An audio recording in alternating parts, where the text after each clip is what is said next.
Bienvenidos, queridos hermanos, a nuestra Escuela de la Fe. Los saludamos con todo cariño en este nuevo día. Este tema de hoy se titula Los milagros de Jesús. Iniciamos nosotros este encuentro, entonces, orando.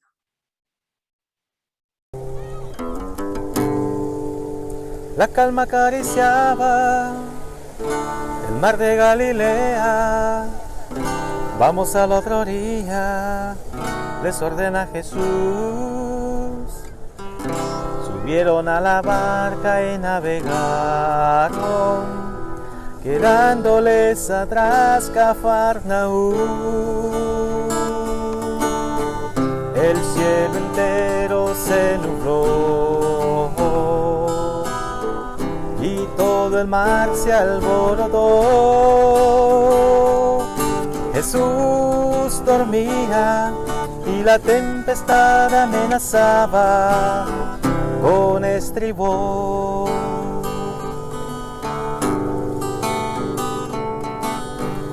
Y Pedro y sus amigos dijeron al maestro: mira, Señor, que todos vamos a perecer. Jesús se puso en pie y les reprochaba: ¿por qué teméis, hombres de poca fe?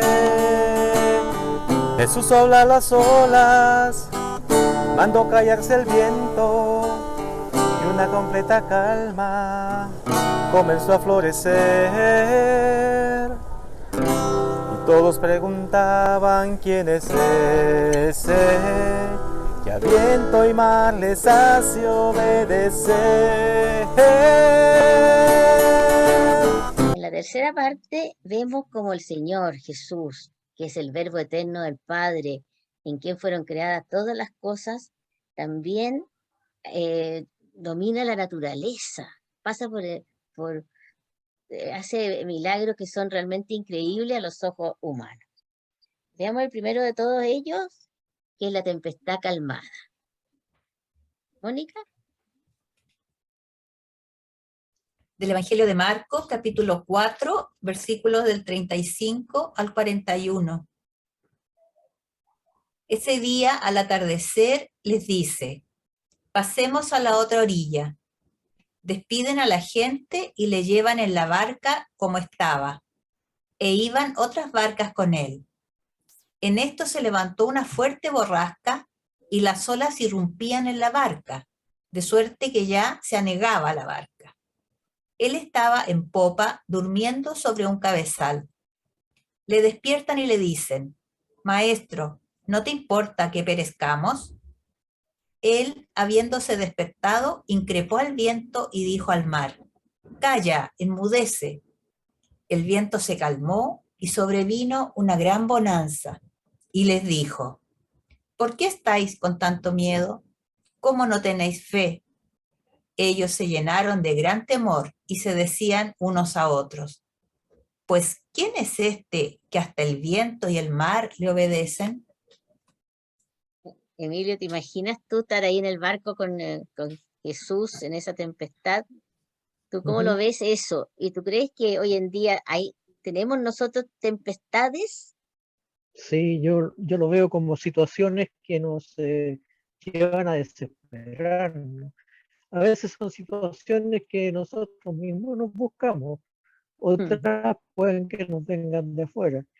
Y no se las entregamos al Señor para que Él cuando padezcamos esas tempestades.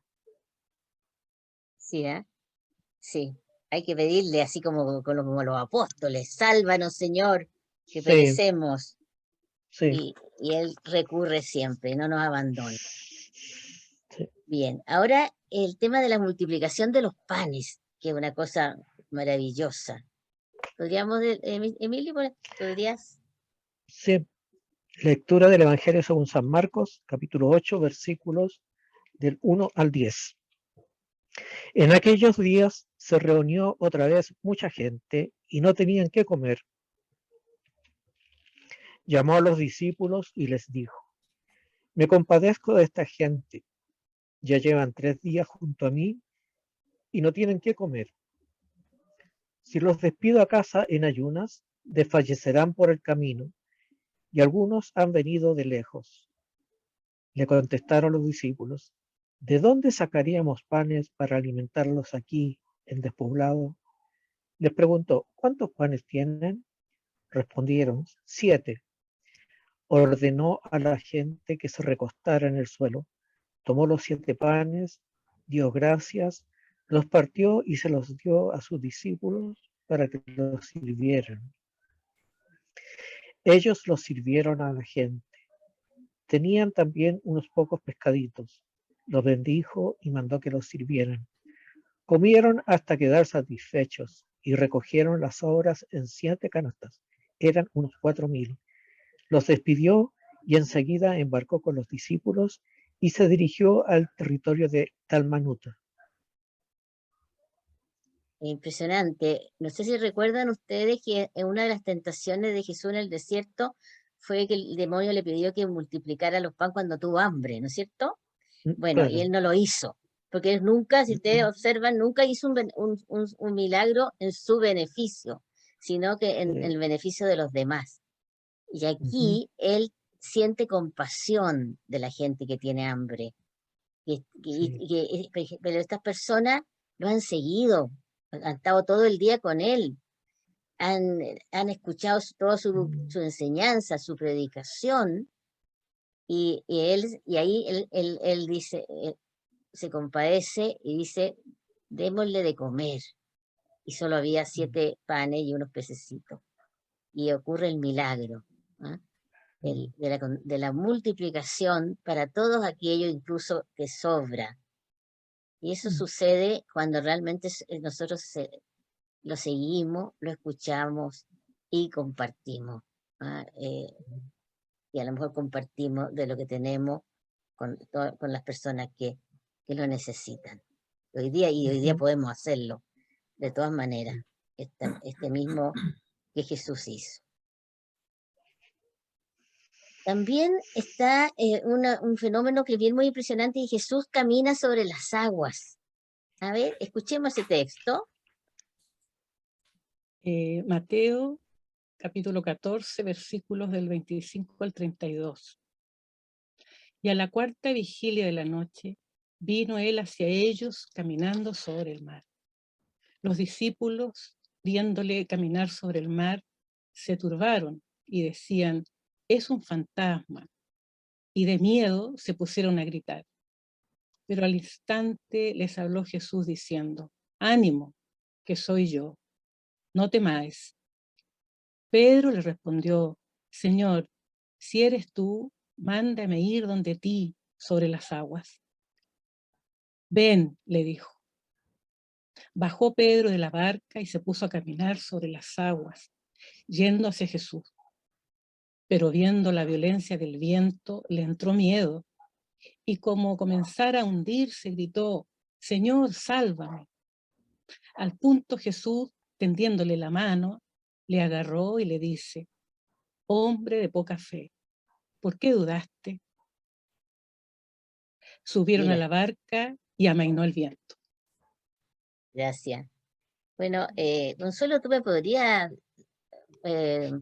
decir lo que tú opinas? ¿Por qué, si Pedro iba caminando sobre las aguas siguiendo a Jesús, por qué se hundió? ¿Qué crees tú? Bueno, creo varias cosas. Yo creo que la primera, respecto a la pregunta, yo creo que se hundió porque muchas veces para ser salvados necesitamos hundirnos. O sea, es la única posibilidad de darnos cuenta de lo mucho que necesitamos a Jesús.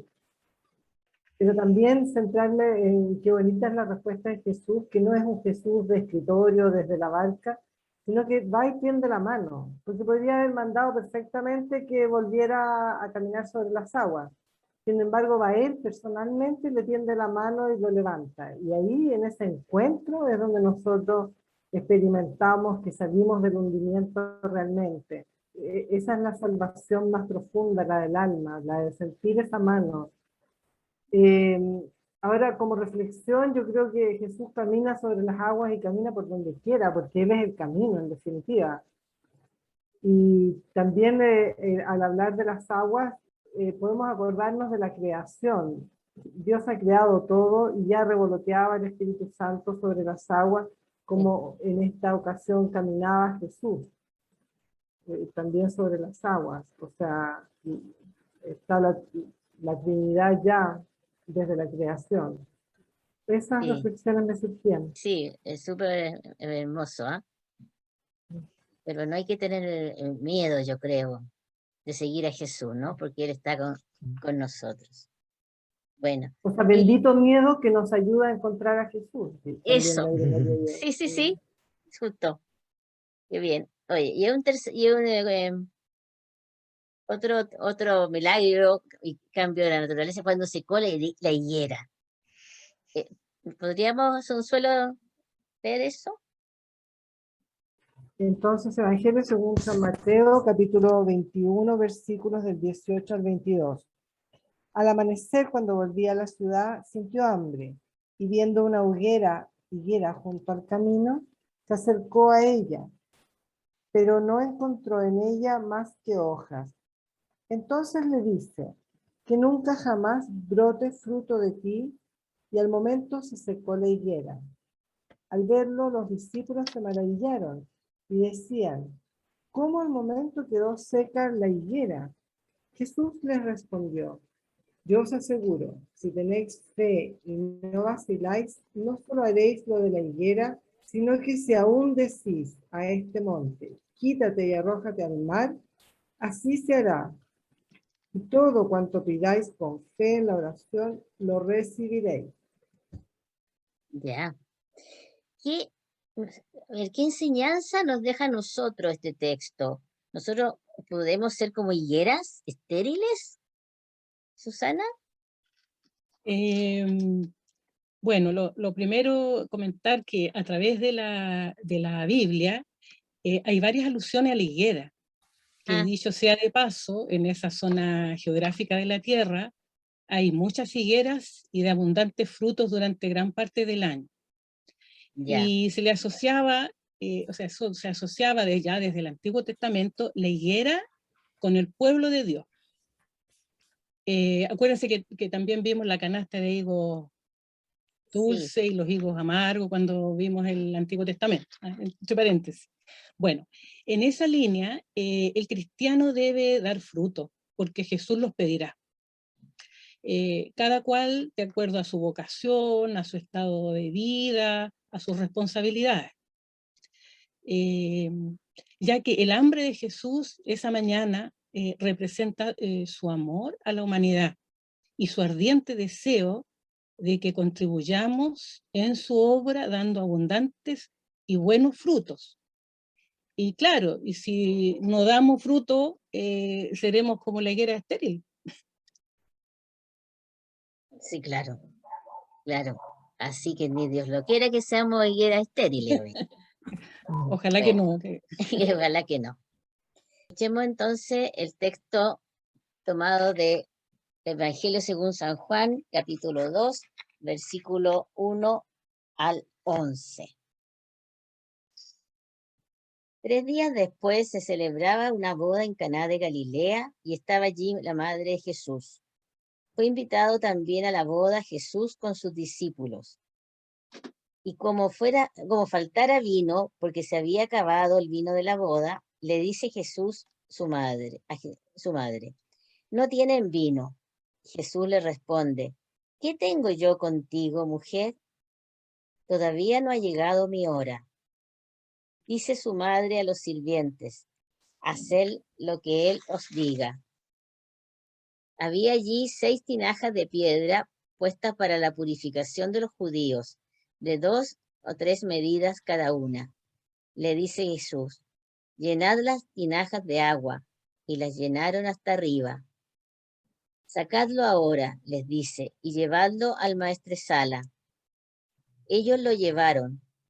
Cuando el maestresala probó el agua convertida en vino, como ignoraba de dónde era, los sirvientes, los que habían sacado el agua, sí que lo sabían, llama al maestresala al novio y le dice, todos sirven primero el vino bueno y cuando ya están bebidos, el inferior, pero tú has guardado el vino nuevo hasta ahora. Así, en Caná de Galilea, dio Jesús comienzo a sus señales y manifestó su gloria y creyeron en él sus discípulos.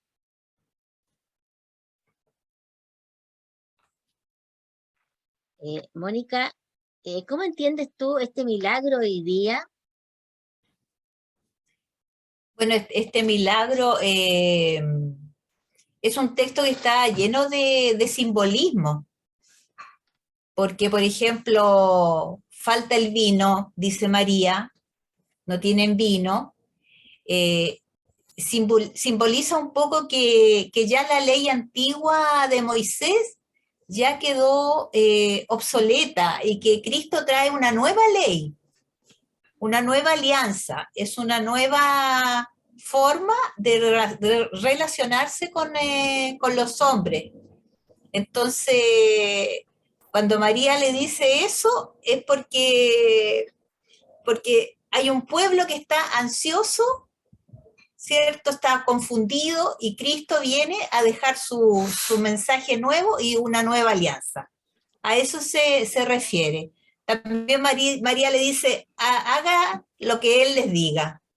Y que es un mensaje así como que nos llega a nosotros clavados, hagan lo que Él les diga.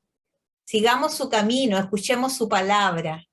¿Ah? Esa como semejanza tiene.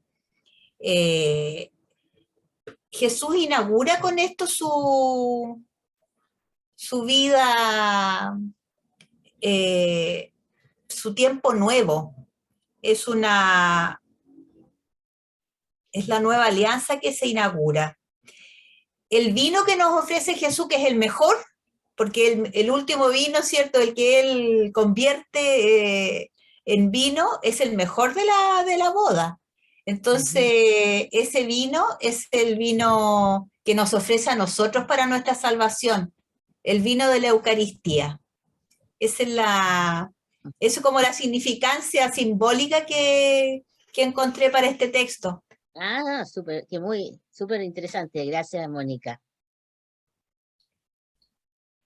Llegamos a la cuarta parte de nuestro encuentro, donde veremos cómo Jesús resucita a algunos muertos. Creo que todos nosotros le tememos a la muerte, le tememos tal vez al paso, o a lo mejor a lo desconocido, ¿no?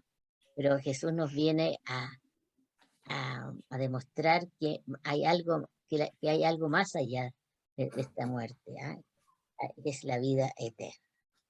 Escuchemos entonces cómo él resucita al hijo de la viuda de Naín. Mónica. Del Evangelio de Lucas, capítulo 7, versículos del 11 al 17. Sucedió que a continuación se fue a una ciudad llamada Naín, e iban con él sus discípulos y una gran muchedumbre. Cuando se acercaba a la puerta de la ciudad, sacaban a enterrar a un muerto, hijo único de su madre, a la que acompañaba mucha gente de la ciudad. Al verla el Señor tuvo compasión de ella y le dijo, no llores. Y acercándose tocó el féretro. Los que lo llevaban se pararon y él dijo, joven, a ti te digo, levántate. El muerto se incorporó y se puso a hablar, y él se lo dio a su madre. El temor se apoderó de todos y glorificaban a Dios diciendo, un gran profeta se ha levantado entre nosotros, y Dios ha visitado a su pueblo. Y lo que se decía de él se propagó por toda Judea y por toda la región circunvecina. Qué maravilla. ¿Qué sentimientos crees tú que animaron a Jesús en este momento? Bueno, dice Jesús sintió compasión. Compasión. Si recordamos, cierto, que Dios es misericordioso, que es el significado parecido, que vuelve su corazón hacia el que sufre. Su corazón está inclinado hacia el mísero o hacia el que sufre. Entonces, Jesús siente eso por esta viuda, no porque sea cualquier persona, sino por el amor que siente por la humanidad. Entonces es un sentimiento de compasión, de amor, de que nos está observando también y de que actúa. No solamente se compadece, sino que actúa. Todos esos sentimientos se ven en Jesús. Sí. De todas maneras. Bueno, también resucita a la hija de Jairo. ¿Emilio? ¿Sí? Evangelio según San Mateo, capítulo 9, versículos 18 al 19 y 23 al 26. Mientras les explicaba eso, se le acercó un jefe, se postró y le dijo: mi hija acaba de morir, pero ven a imponerle tu mano y ella recobrará la vida. Jesús se levantó y le siguió con sus discípulos.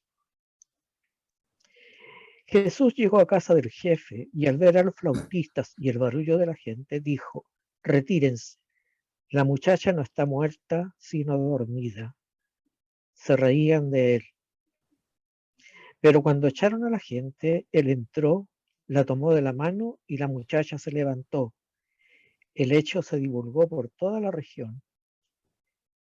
Llama la atención en este texto, primero la fe del padre. O sea, él daba por sentado que Jesús le iba a devolver la vida a su hija. Y lo otro es que Jesús hizo el milagro, pero antes hizo retirar a la gente. O sea, a él no le gusta esto de que la gente crea que es magia o algo parecido. Esas dos ideas yo rescato de este texto. Ya, bien, gracias. Bueno, y hay otro, el milagro más impresionante fue el de Lázaro.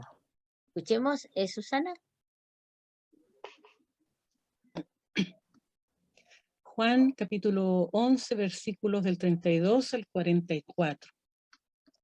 Cuando María llegó donde estaba Jesús, al verle, cayó a sus pies y le dijo: Señor, si hubieras estado aquí, mi hermano no habría muerto. Viéndola llorar, Jesús, y que también lloraban los judíos que la acompañaban, se conmovió interiormente, se turbó. Dijo: ¿dónde lo habéis puesto? Le responden: Señor, ven y lo verás. Jesús se echó a llorar. Los judíos entonces decían: mirad cómo le quería. Pero algunos de ellos dijeron: este que abrió los ojos del ciego, ¿no podía haber hecho que éste no muriera? Entonces Jesús se conmovió de nuevo en su interior y fue al sepulcro. Era una cueva y tenía puesta encima una piedra. Dice Jesús: quitad la piedra.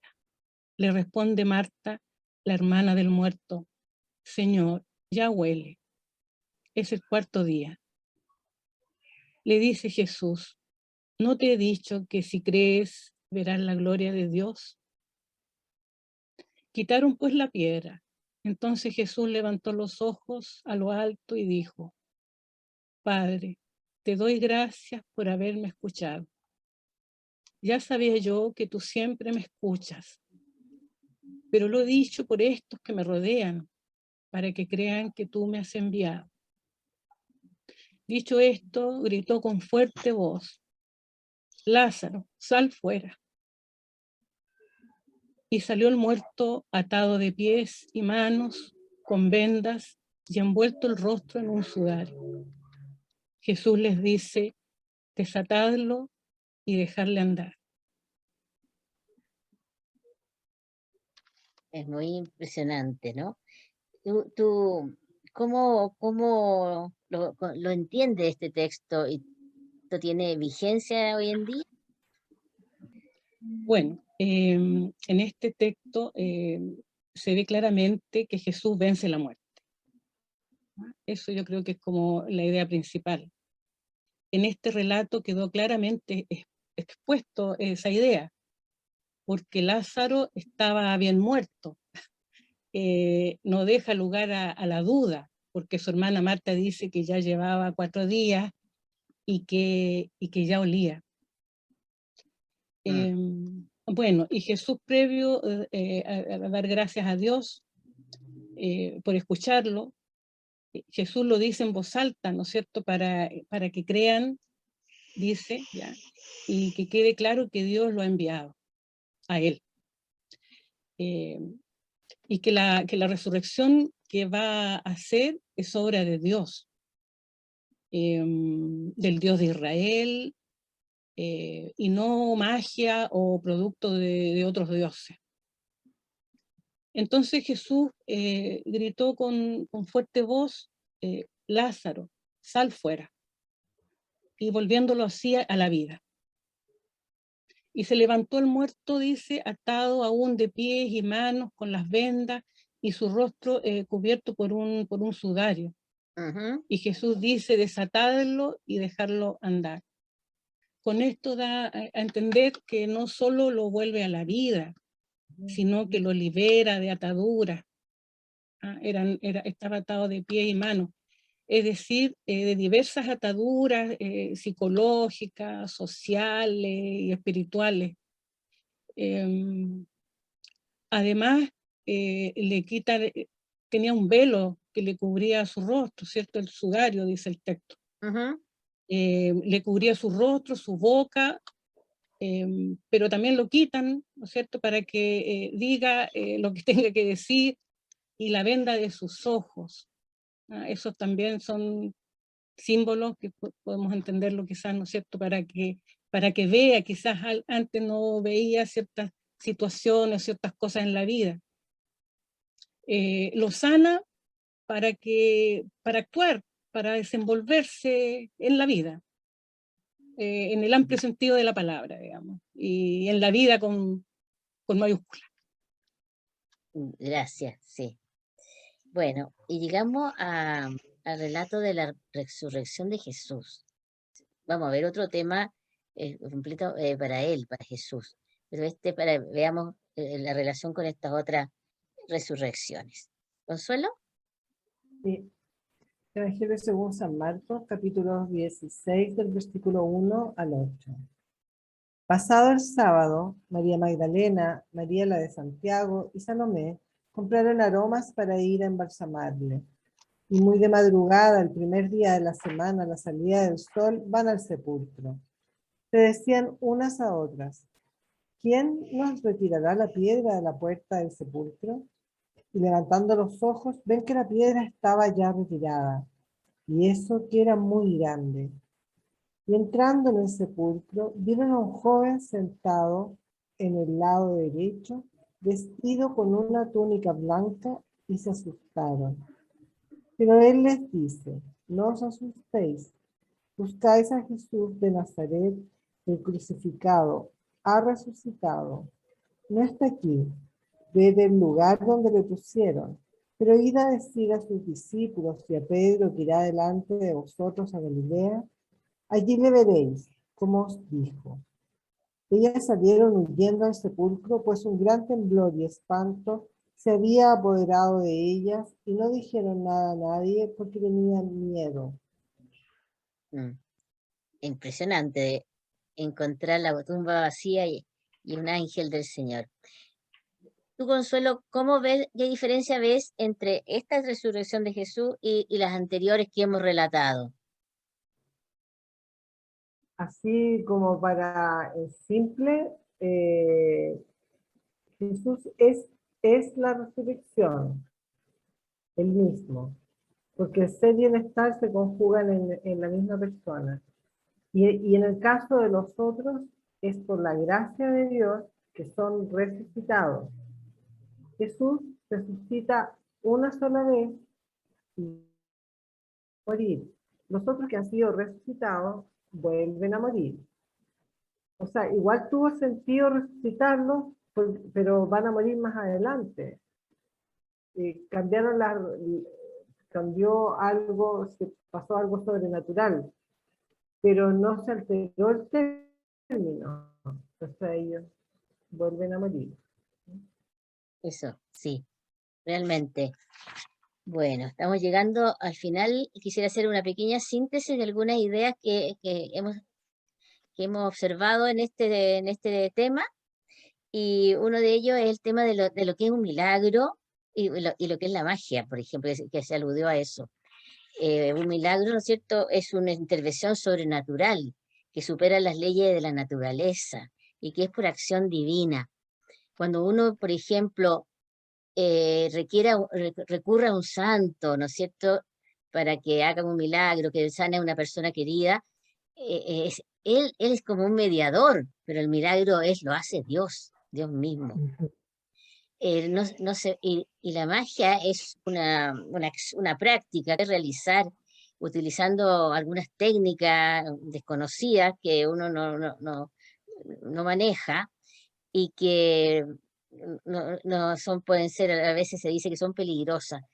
En los Hechos de los Apóstoles se relata un milagro que hizo Pedro de hacer caminar a un paralítico, y cuando lo observa un hombre muy famoso de la época que era Simón el Mago, y le dice, por favor, concédeme a mí ese don, y yo te pago lo que tú quieras si tú me compartes ese don.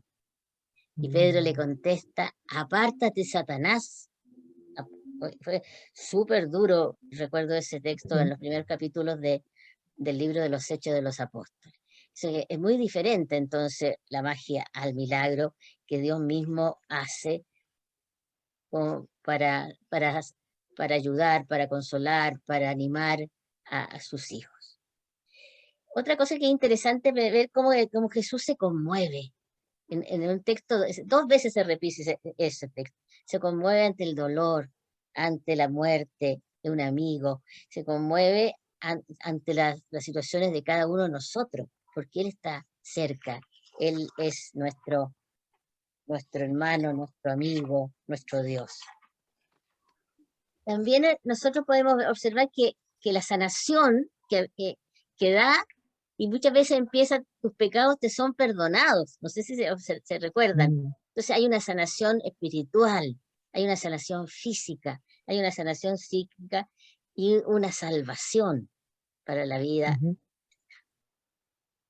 También, ¿no es cierto?, en muchas oportunidades Jesús expulsa demonios, estos lo reconocen. Tú eres el hijo de David, tú eres el Dios, aléjate de nosotros. Y es una cosa muy impresionante porque lo reconocen, pero lo rechazan y lo odian, no lo quieren aceptar ahí. Finalmente Jesús resucita a varios muertos que luego van a morir, pero Él, como dijo Consuelo, resucita para siempre y nos da a nosotros la vida eterna. Y luego vuelve a la derecha del Padre y nos envía al Espíritu Santo, que nos acompaña, que nos guía y que nos da esa fuerza de ser cristiano en el mundo en que vivimos. Bueno, por supuesto que tenemos preparada una tarea para el alma, así que escuchemos. Sí. Les propongo que revisemos los milagros que han ocurrido en nuestras vidas y en la de los demás. Y hagamos una acción de gracias por ellos. Esa es la tarea, hermano. Ya, así que ya, observamos eso,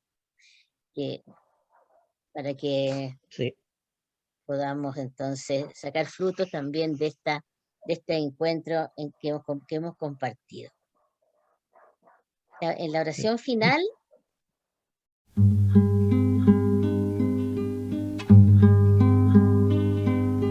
yo soy el pan de vida, el que viene a mí no tendrá hambre, el que cree en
tuvimos en este sexto tema de los milagros de Jesús, que espero les haya gustado. Inviten a algunos amigos, amigas, familiares, conocidos a que se suscriban, porque eso nos permitiría algún día hacer hacer algunos temas en vivo. Le agradecemos toda su atención, todo el interés que han presentado para escuchar nuestro tema, y nos despedimos hasta el próximo, que tenemos otro tema más interesante. Cada día se van poniendo más interesantes, así que nos despedimos. Exactamente. Hasta pronto. Chao. Chao, Chao, chao, chao, que estén estén bien. bien. Chao.